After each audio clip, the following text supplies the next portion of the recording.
সালামু আলাইকুম।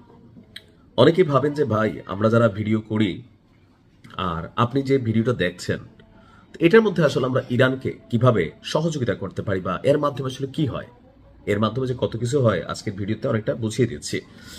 এই মুহূর্তে বিশ্বব্যাপী ন্যারেটিভ এবং পারসেপশন এই দুটো জিনিসের খুবই ভূমিকা আছে। অর্থাৎ যখন ইসরায়েল এবং ফিলিস্তিন যুদ্ধ হতো আগে, পশ্চিমা বিশ্ব আপনার এই সোশ্যাল মিডিয়া প্ল্যাটফর্ম আসার আগে তারা মনে করতো ফিলিস্তিন হচ্ছে খারাপ, ইসরায়েলের জনগণ ভালো, একটা শান্ত রাষ্ট্র, সেখানে গিয়া গিয়া ফিলিস্তিনের মানুষ জিহাদ ঘোষণা করে ঘটনা ঘটাই দেয়। আল কায়দা সহ বিভিন্ন সংগঠনকে মানুষ এটাতে জড়াই ফেলতেছিল, কিন্তু কে যে কার এজেন্ট, কে আসলে কি করে কার জায়গাকে দখল করছে, যখন সোশ্যাল মিডিয়া প্ল্যাটফর্ম আসলো আমার মতন হাজার হাজার বিভিন্ন ভাষার বিভিন্ন কন্টেন্ট ক্রিয়েটাররা এগুলো নিয়ে ডকুমেন্টারি তৈরি করলো, আমরা আসল সত্যটা সামনে নিয়ে আসলাম, তখন পশ্চিমা রাষ্ট্রগুলোর মধ্যে এক ধরনের ভাইব তৈরি হলো।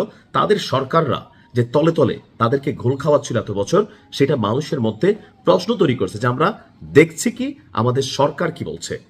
এখন মূলধারার গণমাধ্যমের প্রতি মানুষের একটা অবিশ্বাস তৈরি হচ্ছে বিশ্বব্যাপী। তো আজকের এই ভিডিওটিতেও আপনাদের কাছে আমি একটা গুরুত্বপূর্ণ তথ্য শেয়ার করছি, সেটা হচ্ছে এই যে ন্যারেটিভ বা এই যে ইফেক্ট বা যে ফ্লো আমরা যারা তৈরি করছি বা আপনারা যারা ভিডিও শেয়ার করছেন, এর মাধ্যমে কি হচ্ছে দেখেন।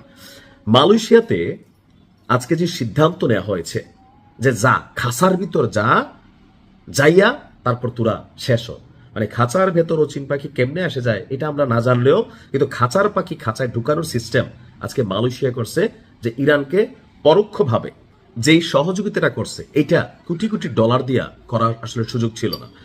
গণহালে ইসরায়েলি পাসপোর্টধারীদের আটকাচ্ছে মালয়েশিয়া।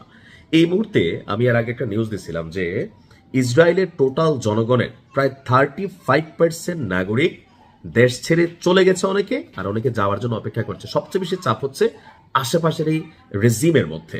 ইউরোপেও একটা হিউজ অংশ বের হয়ে গেছে, আর পাশাপাশি এই যে বিভিন্ন দেশে এখন ধরেন গণহারে এদেরকে কিন্তু বিশ্বাস করেন। আপনাদের হলোকাস্টের ঘটনা খেয়াল আছে তো, আছে না?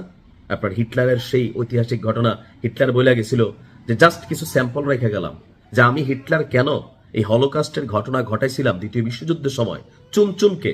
আজকে পৃথিবী টের পাচ্ছে যে এত লক্ষ্যগুলোর যদি ওই রাতে হিটলার শেষ না করত, তাহলে বিশ্ব সাম্রাজ্যের ক্ষমতা আমেরিকার হাত থেকে ছিনায়া এদের হাতে চলে যেত। হলোকাস্ট নিয়ে হয়তো আরেকটা ভিডিও বানাইতে হবে, যারা একটু তথ্য উপাত্ত না জানেন তারা বুঝবেন না, আর ওই ভাষায় কথাও বলতে পারি না। যাই হোক, এখন বলা হচ্ছে যে এই মুহূর্তে মালয়েশিয়াতে অনেক ইসরায়েলি নাগরিক ভ্রমণ করতে আগ্রহ প্রকাশ করছে। আসলে কি ভ্রমণ করতেছে? মেইনলি হচ্ছে দেশ ছাড়তেছে। দেশ ছেড়া এই ইরান ইসরায়েল যুদ্ধের মধ্যে যে সময়টা থাকবে, এই সময়টা তারা যেন কাটাইতে পারে, এটাই হচ্ছে এদের মানে টার্গেট। অর্থাৎ ইসরায়েলের নাগরিকরা পৃথিবীর বিভিন্ন দেশে এরা ছড়িয়ে ছিটিয়ে পড়ছে। তো গণহারে ইসরায়েলি পাসপোর্টধারীদের আটকাচ্ছে মালয়েশিয়ান ইমিগ্রেশন পুলিশ। দেশটির বিমানবন্দর দিয়ে ভ্রমণের সময় অনেক ইসরায়েলি পাসপোর্টধারীদেরকে বিমানবন্দরে নানান প্রশ্ন, জেরা, জিজ্ঞাসাবাদ, এমনকি অনেকে মালয়েশিয়াতে প্রবেশ করে নানান ধরনের কর্মকাণ্ড করছেন, যার জের ধরে অন্তত 8 জন ইসরায়েলিকে কুয়ালালামপুরে আন্তর্জাতিক বিমানবন্দর যেটা আছে সেখানে আটক করা হয়েছে। তাদের মধ্যে কেউ কেউ অবৈধভাবে মালয়েশিয়া প্রবেশের চেষ্টা করছেন, আবার অন্য কেউ এখান থেকে এশীয় দেশে যাওয়ার জন্য ট্রানজিট হিসাবে মালয়েশিয়াকে ব্যবহার করছিলেন।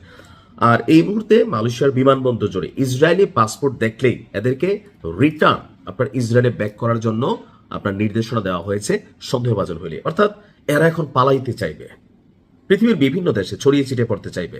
দরকার কি? তোমাদের দেশে তোমরা যাও, তোমাদের সরকারকে চাপ দাও, যাইয়া বলো যে আমাদের প্রাণের নিরাপত্তা চাই। তোমরা বিভিন্ন দেশে ভাগ্যে যাইবা যুদ্ধ কইরা, আর আমাদের ভাইদেরকে শেষ করে দিবে।